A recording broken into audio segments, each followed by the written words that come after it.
உனக்கான என் அன்பு சங்கரேஸ்வரி அத்தியாயம் 14. திடீரென்று தன்முன் வந்து நின்ற சமீராவை கண்ட நந்தகுமரன் உறைந்து போய் நிற்க, அவளோ விழிகளில் கொலவெறியுடன் உச்ச கோபத்தில் நின்றாள். பிறை போன்ற நெற்றியில் புருவங்கள் வெள்ளாய் வளர்ந்திருக்க, இமைகளுக்குள் கருவிழிகள் அங்கும் இங்கும் அசைந்தாட, கோபத்தில் மூக்கு நுனி சிவந்திருந்தது. தான் அணிவித்த அந்த சிறு செயின் இன்னும் அவள் சங்கு கழுத்தில் பதிந்திருக்க, அதே சிறு வயது குழந்தையாய் தன் முன் மீரா நிற்பது போல் தோன்றியது. அவளை தூக்கி கொள்ள கைகளோ பரபரத்தது. அவள் அருகில் செல்ல கால்கள் துடிக்க முயன்று தன்னை கட்டுப்படுத்தி கொண்டு அப்படியே நின்றான். யார் நீங்க? அனுமதி இல்லாம இங்க வரக்கூடாது, முதல்ல வெளியே போங்க. கோபத்தை அவளிடம் காட்ட முடியாது திணறிக்கொண்டு கூறவே, அவனுக்கு தன்னை யாரென்று அடையாளம் தெரியாமல் போனதை நினைத்து முகம் சுருங்கியவள் பின் எதையோ நினைத்து, என்ன அசிஸ்டன்ட் கமிஷனர் சார், பொண்டாட்டியை மறக்கிற அளவுக்கு அவ்வளோ வேலையா என்றவாறு அவன் முன்னிருந்த இருக்கையில் உதட்டை குவித்து கொண்டு புருவத்தை உயர்த்தி கேட்டாள். அவளது இந்த செய்கையில் சொக்கிப் போய் அவளை நெருங்க முடியாமல் தவிக்க, அது வெளியே தெரியாதவாறு குளிர் கண்ணாடியை எடுத்து வேகமாக அணிந்தான். அசிஸ்டன்ட் கமிஷனர் நிற்க, அவரின் முன் வந்த பெண் அமர்ந்திருக்க, அதுவும் மனைவி என்று கூறி பேசவே, தான் இந்த இடத்தில் இருப்பது சரியில்லை என நினைத்து கொண்டு வெளியேறினார் ராஜன். என்ன மாமா, எதுவும் சொல்ல மாட்டேங்க? நான் யாருன்னு தெரியாம தான் என்கிட்ட தமிழ்ல பேசினீங்களாக்கும். ஒருவேளை டெல்லியில இருக்கிற எல்லா பொண்ணுங்களுக்கும் தமிழே பேசுவீங்களோ கேட்டவாறு அவன் முன் இருந்த பேப்பர் வெயிட்டை உருட்ட, அவள் புத்திசாலத்தை கணத்தை கண்டு மனதிற்குள் சிரித்தவாறே அவளின் பொண்டாட்டி மாமா என கூறிய அழைப்பை ரசித்தான். பின் எதையோ நினைத்து விலைகள் சிவக்க கொலவெறியுடன் கெட் லாஸ்ட் மீரா என அந்த கட்டிடமே அதிரும் அளவுக்கு கத்தினான். அவனது இந்த கத்தலில் பயந்து மிரண்டவள் வேகமாக, போக முடியாது, நீங்க என் வீட்டுக்கு வரணும்னு சொல்லுங்க, நான் போறேன். அங்க எல்லாரும் நீங்க எல்லாம் எப்படி தவிக்கிறாங்க தெரியுமா? என்னால வர முடியாது, எனக்கு இப்ப வேலை இருக்கு, நீ கிளம்பு என்றவன் அவளை கண்டுகொள்ளாதவாறு தன் வேலையில் கவனத்தினை செலுத்த, நீங்க மனுஷன் தானே இல்ல மிஷினால் செய்யப்பட்ட ரோபோவா? மனுஷனா இருந்தா இதை கொஞ்சம் பாருங்க, அப்பனாலும் உங்களுக்கு புரியும் என்றவள் கோபமாக தன் ஹேண்ட்பேக்கில் இருந்த ஆல்பத்தை எடுத்து அவனின் முன் வைத்துவிட்டு வெளியேறினாள். கல்லூரி சீக்கிரமே முடிந்ததால் வீட்டுக்கு செல்லலாம் என நினைத்து கார் டிரைவரை கைபேசியில் அழைத்தாள் சுதர்ஷினி. அவரை சீக்கிரம் வர கூறியவள் சிறிது நேரம் கழித்து காரின் வருகைக்காக வெளியே வந்து நிற்க, அடுத்த நொடி அவளின் முன் வந்து நின்றான் யஷ்வந்த். திடீரென்று தன் முன் வந்து நின்ற யஷ்வந்தை கண்டு ஒரு நொடி திடுக்கிட்டவள், என்ன யஷ்வந்த், எதுக்கு இப்ப வேகமா வந்த கேட்க, ஒன்னும் இல்ல தர்ஷினி, உங்ககிட்ட கொஞ்சம் பேசணும், அதான் நீ போறதுக்குள்ள வேகமா வந்தேன் என்று பைக்கில் இருந்தவரை கூறினான். என்ன பேசணும்? அது வாமே, நம்ம பக்கத்துல ரெஸ்டாரண்ட் போய் ஒரு காஃபி சாப்பிட்டே பேசலாம். இல்ல, நான் வரல, என்னை தொந்தரவு பண்ணாத, எனக்கு தலை வலிக்குது, இன்னும் கொஞ்ச நேரத்துல டிரைவர் வந்துருவாரு, நான் என்ன பேசணுமோ இதை இங்கேயே பேசு. சரி தர்ஷினி, நான் உன்னை ரொம்ப தொந்தரவு பண்றேன்ல, என்னை மன்னிச்சிரு. இனிமே நான் உன்னை லவ் பண்றேன்னு சொல்லி உன் பின்னாடி சுத்த மாட்டேன். நீ யுவாவை லவ் பண்றது எனக்கு தெரியாது, அதான் நான் உன் பின்னாடி சுத்தி சுத்தி வந்தேன், உன்னை ரொம்ப டார்ச்சர் பண்ணேன். அன்னைக்கு உங்க வீட்டுல வச்சு யுவா கையில காஃபி குட்டும் போது நீ தவிச்ச பரு அதை பார்த்தேன். அப்போதான் புரிஞ்சுக்கிட்டேன் நீ அவனை விரும்புறேன்னு. உங்க 2 பேருக்கு நடுவுல இனிமே நான் என்னைக்குமே வரமாட்டேன். பாய் தசி என்று கூறிக்கொண்டே போக, தன் மனதை அழுத்திய பாறாங்கல்லில் ஏதோ ஒன்று குறைவதைப் போல் உணர்ந்தவள் அவன் கூறியதையே கேட்டுக்கொண்டிருந்தாள். அதே நேரம் அவள் செல்ல வேண்டிய கார் வர அதில் இறங்கிய ஆல்பர்ட் அவளின் முன் வந்து நின்றான். சாரி மேடம், பெட்ரோல் போட்டு வர கொஞ்ச நேரம் ஆச்சு, போகலாமா என்றவாறு யஷ்வந்தை சந்தேகமாய் ஒரு பார்வை பார்க்க, கிளம்பலாம், போயிட்டு வரேன் யஷ்வந்த் என்றவன் காரின் அருகே செல்ல ஆல்பர்ட்டோ டோரை திறந்து விட்டான். அதில் ஏற போக, தர்ஷினி ஒரு நிமிஷம் என்க அவனை பார்த்து திரும்பியவள், என்ன யஷ்வந்த் சொல்லு என்றாள். அது நீ எப்பவும் போல என் ஃப்ரெண்டா இருப்பியா? அவள் இதற்கும் ஒத்துக்கொள்ள வேண்டும் என நினைத்தவாறு ஏக்கத்துடன் சற்று தயங்கியவாறே கேட்க, ஒருவித நிம்மதி உணர்வுடன், நான் என்னைக்கும் உன் ஃப்ரெண்டு தான் யஷ்வந்த் என்ற சுதர்ஷினி சந்தோஷமாக காரில் ஏறினாள். அவள் செல்லும் வரை அவளையே கண்டவன் பின் அவள் சென்ற திசையை பார்த்து சிரித்தவாறு தன் பைக்கை கிளப்பினான். சமீராவின் இந்த எதிர்பாராத வருகையை நினைத்து நந்து, அதுவும் அவளிடம் தன் கோபமாக பேசிய வார்த்தைகள் மனதிற்குள்ளே ஒலிக்க, கண்மூடி பின்னிருக்கையில் சாய்ந்தவாறு அதை நினைத்து கொண்டிருந்தான். வீடு வந்தும் இறங்காமல் இருந்த நந்தகுமரனை பார்த்த ராஜன், சார் வீடு வந்துருச்சு என்று தயங்கியவாறே கூறினார். சரி, நீங்க போங்க என்க அவன் சென்றதும் தன் வீட்டுக்குள் மீராவை பற்றிய நினைவுகளுடன் நுழைந்தான். வீட்டுக்குள் நுழைந்து டோரை லாக் பண்ணி விட்டு திரும்ப ஹாலில் அமர்ந்திருந்த சமீராவை கண்டு திகைத்தான்.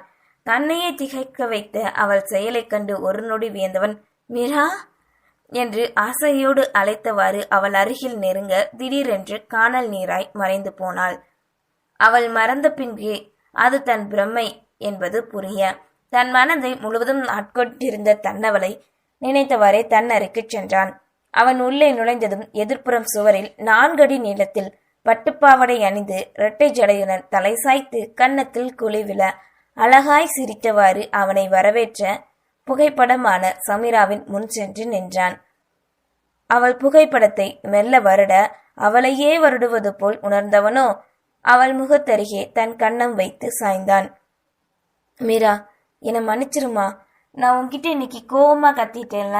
உனக்கு ஒரு விஷயம் தெரியுமா? நீ திடீர்னு என் முன்னாடி வந்து நிப்பேன்னு நான் எதிர்பார்க்கவே இல்லை. அந்த நொடி உன்னை நெருங்காம இருக்கணும்னு என்னையே நான் கட்டுப்படுத்திக்கிட்டேன். இப்படி தவிச்சேன்னு தெரியுமா? இந்த 11 வருஷமா நான் ஒவ்வொரு நொடியும் உன்னை மட்டும்தான் நினைச்சுக்கிட்டு இருக்கேன். உனக்காக மட்டும்தான் நான் வாழ்றேன். என்னோட மொத்த அன்பும் உன் ஒருத்திக்கு மட்டும்தான். நீ மட்டும்தான் என் வாழ்க்கை மீரா. ஆனா நீ எனக்கு கிடைக்க மாட்டேன்னு உங்க அப்பா சொன்ன அந்த நொடி என் உயிரே போச்சு என்று புலம்பியவாறு அவன் புகைப்படத்தின் காலடியில் சாய்ந்தவனின் நினைவுகளோ கடந்த காலத்தை நினைத்தது. தமிழரசு தன் மகனை ஒரு உயர்ந்த பதவிக்கு கொண்டு வர வேண்டும் என்ற ஆசையில் இருக்க, நந்துவோ அதை கண்டுகொள்ளாதவாறு அவ்வூரில் இருக்கும் பசங்களுடன் சேர்ந்து பள்ளிக்கு செல்லாமல் வெளியே சுற்ற அவர்களுக்கு தேவையானதை வாங்கி தரவென்று பணத்தினை செலவழித்தான். இதை கண்ட தமிழரசு கோபமடைய, இதற்கிடையில் 12th ரிசல்ட் வர அதில் அனைத்து பாடத்திலும் ஜஸ்ட் பாஸ் மட்டுமே ஆகியிருந்ததால் அதை கண்டு அதிக கோபத்துடன் இருந்தான் தமிழரசன்.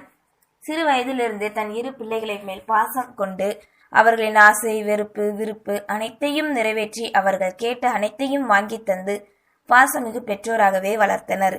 நந்து வீட்டுக்கு நுழைந்த அடுத்த நொடி அவன் கன்னத்தில் மாறி மாறி தமிழரசு அறைய அதை கண்ட சுதர்ஷினியோ பயத்துடன் நந்தினியை காலோடு கட்டி கொண்டாள். என்ன இது, விடுங்க அவனை. நீ அமைதியாரு நந்தினி, வெளியே தலை காட்ட முடியல, சேரக்கூடாது. அதுவும் இவனுங்களை விட பெரிய பசங்க கூட சேர்ந்துக்கிட்டு போடுற ஆட்டம் இருக்கே. அந்த தருதலைக தோப்புக்குள்ள உட்காந்து குடிக்கிறது, சிகரெட் அடிக்கிறது, இதெல்லாம் தெரியாதா என்ன? கோவமாக கத்தியவாறு தோளுக்கு மேல் வளர்ந்த தன் மகனை அடித்து கொண்டிருந்தான். இனுங்க விடுங்க, பாவம். மகனை காப்பாற்ற எண்ணி கணவனை விளக்க முயல இறுகப்பட்டிருந்த தன் தந்தையின் கையை உதறிவிட்டு வெளியேறினான் நந்தகுமரன். கோபமாக வெளியேறியவன் தன் பைக்கினை எடுத்துக்கொண்டு ஆறுதல் தேடி நேராக தன் மீராவிடம் சென்றான். அவனது கெட்ட நேரமோ என்னவோ தேன்மொழி 2 பிள்ளைகளையும் அழைத்து கொண்டு கோவிலுக்கு சென்றிருக்க, ரஞ்சித் பண்ணையில் இருக்க, சக்தி மட்டுமே அவன் சென்ற நேரம் வீட்டில் இருந்தான். நந்து வருவதற்கு முன்னே சக்தியிடம் அனைத்தையும் தமிழரசு கவலையோடு கூறியிருக்க, இப்போது சக்தியும் அவனிடம் கோபத்தை காட்டினான். சக்தியை பார்த்தவாறு வீட்டுக்கு நுழைந்தவன் ஹாலில் உள்ள சோஃபாவில் அமர, தான் எப்போதும் இங்கு வந்தாலும் அடுத்த நொடி மீரா தன் மடியில் அமர்ந்திருப்பாள். ஆனால் இன்று அவள் வராதது. மாமா, மீரா எங்க?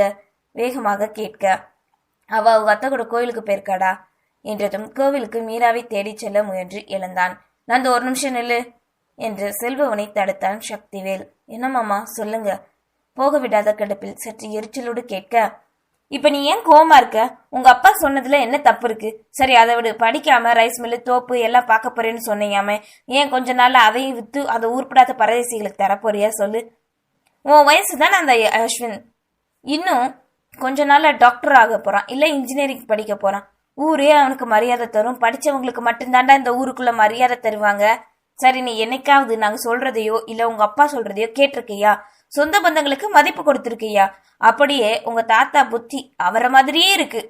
யாருக்கு தெரியும், பின்னாடி நீ கொலகாரனா கூட மாறலாம். அந்த பையனுங்க கூட சேர்ந்து அவங்க எல்லாரையும் மாதிரி நீயும் குடிகாரனா போற. படிக்காத ஒரு குடிகாரனுக்கு என் பொண்ணை தருவேன்னு நினைச்சியா? எப்படி தர முடியும் உனக்கு? இங்க பாரு நந்து, படிச்ச நல்ல நிலைமையில இருக்கிற ஒரு பையனுக்கு தான் என் பொண்ணை தருவேன்.